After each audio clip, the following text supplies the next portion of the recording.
Hi and welcome, and thanks for joining us here on Mums at the Table. I'm Rachel, and I'm here with my buddy Shoulder. Hello, hello, hello. I know, we've finally got the distance we've been asking for. Yay! Coming up in today's show, we have got Colette sitting down with Fiona to talk about some well-being, and we've also got Gia and her kids in the kitchen. Oh, and they'll be super squeaky clean. Super squeaky clean. But today's Mother's Day. Happy Mother's Day. Yeah, happy Mother's Day, everyone. But it's going to look and feel a little bit different this year, isn't it? Mm-hmm. Yeah, and it would be Happy Grandma's Day and Happy Aunt's Day and all of those too. Yeah, but I think it's going to look really different for a lot of people. Yeah. Yes, yeah. So what's the difference? What's the big difference for you? Oh, for me, it's going to be a massive difference because the boys won't be able to come and visit. So I'm going to have to rely on Gary to cook. That'll be interesting, seeing he doesn't cook or clean. We can't go down and visit Gary's mum or family and have lunch with them. So it's going to be quite surreal for us this year. So what have you done that's different? How do you sort of keep that connection or that appreciation for your parents, your mother-in-law, you know? Yeah, well, with my mum and dad, I'll probably send an e-card or something, which I always do anyway because they live overseas. Okay. But for Gary's mum, we've already done an online sale, you know, purchase. Sent something in the post. Sent something in the post. Yep. Hopefully Australia Post is up to the task. Were you guys that organised? Probably Skype her or phone her and just say hi and how are you. But yeah, I think for a lot of people it's going to be really lonely. I don't get to see my grandchild. So. And it will be different, especially if you're someone who does it in a big way. You know, if you go out or if you go away for the weekend, it will feel and look different. Yeah. But it's still an opportunity at the very end of it to appreciate someone. And that can be done in lots of different ways and lots of different settings. So it's just an opportunity to push yourself on that creative boundary. I'm blessed I live on the same street as my mum and dad, so, you know, I can still see them and go and sit out the front of their house and say hi. Yeah. But again, we've got, you know, in-laws interstate, so it'll be the electronic version this year.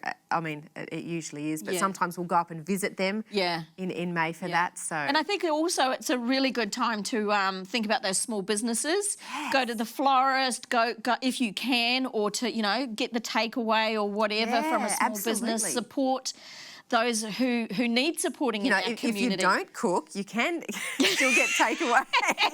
I'm not sure that Gary's that clued up onto it, but yeah. Did you know?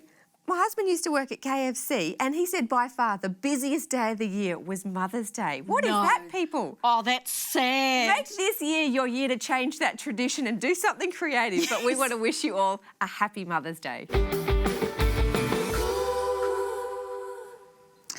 The struggle of parenthood has taken a new level with having to teach our kids at home. Well, some of us are teaching our kids at home and taking on a new role that we didn't know as qualified teachers all of a sudden. So how can we, you know, teach our kids at home and make sure that we're also keeping sane in the process? I think the important thing to recognise first is that we're all grieving. Yeah. Our children are grieving. Even children who thought they wanted to be homeschooled are now saying, I miss my friends. And so it looks strange. They miss their teachers, particularly little children, but even some of the high school kids are missing their teachers. They're missing the normality or what was normal for them. That routine. Yes. And so honour the grief process. Know that for some of them they're going to act out because of the strangeness of this all, particularly now that we're looking at it extending. Honour the fact that you are going to be grieving. Some parents... I most definitely am. I've already emailed the teacher about the workload and whatnot. They're doing a great job. The teachers are doing a great job. The schools are doing the best they can. But practically at home, how are we going to get through this? Yeah, and so I think the number one piece of advice is do not try and be the Pinterest school.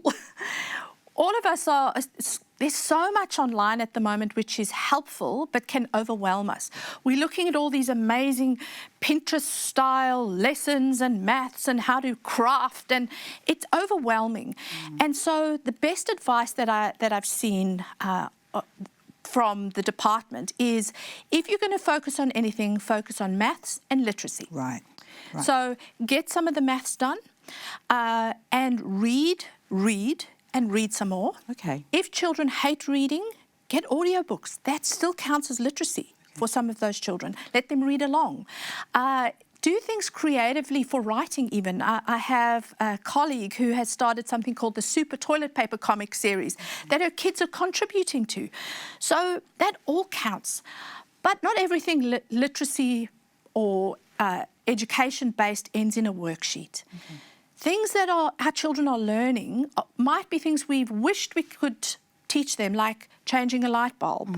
I'm glad you said that, because I actually had my 6-year-old changing our fly screens in their room because the younger one had poked holes in it. So and that is a skill that we may never have had time for. Right. I mean, my youngest son is helping my husband finish the deck. Yes. So he's learning to use power tools. There's so many things that we don't think of as education, yet they are. For some of our kids, what we need today is, if it all goes pear-shaped, your wonderful, beautiful plan, you cuddle up together and you make your child feel secure.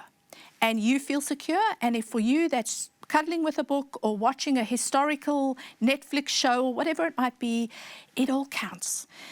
Parents, you've got this. You've got it more than you realise you've got it. Your children are learning emotional intelligence and love and what security looks like at home.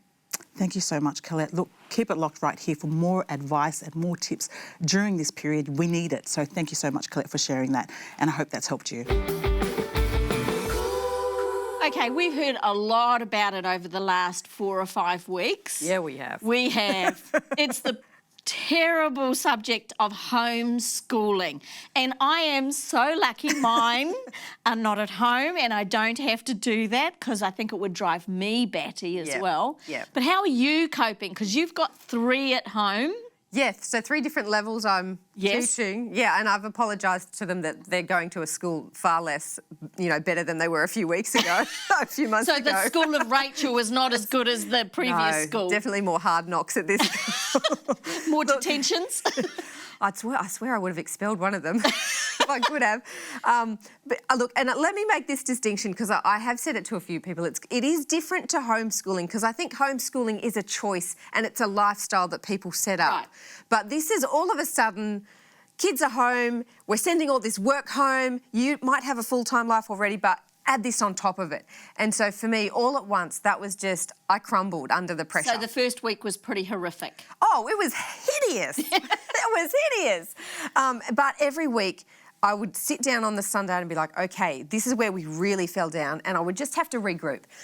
So we'd change it the next week. So by week 3, I'd done a big shop at Kmart. I'd rearranged the study because I really wanted the kids to have a separate space from the house. I didn't want the house to become a school place where they felt So that's a pro or a con? Making those changes is a pro. Every week we we try and update it. But yeah, look, it's been an interesting journey, and my parents are teachers. Right. So I made the very purposeful choice not to become one. So I have a huge appreciation for what they're doing too. I think it must be incredibly hard doing the class, the kids who are there, the digital class. So I feel for them. Yeah. I taught overseas for a little while and found that when I came back to Australia that there wasn't the respect for teachers that there was overseas, because they have, that's a privilege to go to school. And I just wonder, has that changed? Have parents having to homeschool their kids, or having this work forced onto them, is that going to make them appreciate teachers and school a bit more? I hope so. I really hope so. I think teachers, obviously, they deserve a pay rise.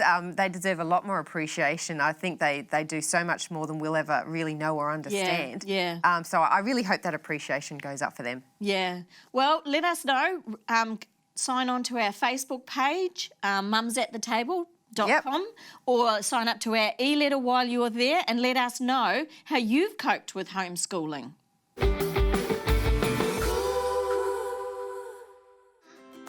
What are we making today? What are we making? Do you know what we're making? Protein bars. We're making protein bars, and this one is 100% not for kids. not for kids, 100% not for kids. But also, if you do want to make it for kids, you could just minus the protein powder, which we use. Oh, are you right? We use a natural protein powder anyway, but we would minus that for the kids. Okay, I'm going to put dates in the food processor first. Peanut butter. Yep, natural peanut butter. Okay. Well, I want to lick it. I want to lick it. you want to lick it. Okay, that's what you're here for. You're the cleaner. Now, once the peanut butter's in there, I just pulse it. Watch out, because you can't dirty me while you...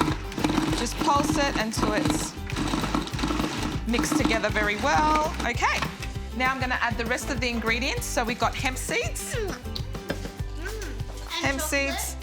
This is seriously protein, right? This is serious stuff. And, okay, do you want to put that in there for me? Oh, did you lick it all? Cool. Okay, protein powder, done. Done deal. Okay. So I'm scraping down the sides because you need it to become like a cookie dough. So you just need to make sure it's all mixing through. So I'll do that a couple of times. If it's a bit dry, you just put extra peanut butter just to make it wet a bit. Yep. Mom, it's so big. Mom. Oh, that's really fancy. Okay, so it's like cookie dough. As you can see, if you push it together, it sort of sticks and it's crumbly as well, but not too crumbly. And we are gonna add it, thank you, a baking loaf pan. So we're just gonna put that in there. And then you just press it down to make sure that it's all well in the mould. Can you pass me a spoon, please? Okay. Thank you, because I need to firmly pack it in and I need a spoon to do that. So as soon as I'm finished packing it in firmly, I'm gonna put some dark chocolate on top. I'm gonna drizzle it. So we'll drizzle some chocolate on top. Oh, look at that. You can give it up. Now, once it cools down in the fridge and sets, the chocolate will set on top as well, so that'll give it some extra flavour. Okay, we'll put it in the fridge and we'll come back and see what it looks like. Mama. So we're back with our protein bar that we made for the adults, and I've put it in the fridge or freezer for 15 minutes, so this is what it's gonna look like. And you can get about 15 pieces out of this one, okay? Don't forget to take the protein powder out if you wanna make it for kids. But this, if you chop it all up and put it in the fridge and just leave it there, it'll keep it nice and fresh. So this is what it looks like. Ta-da! Okay, there's your protein bars. Try it, make it for your lunch. Let us know what you think. Go to mumsathetable.com and look at more recipes, or follow us on Facebook or like us on YouTube. We'll see you soon.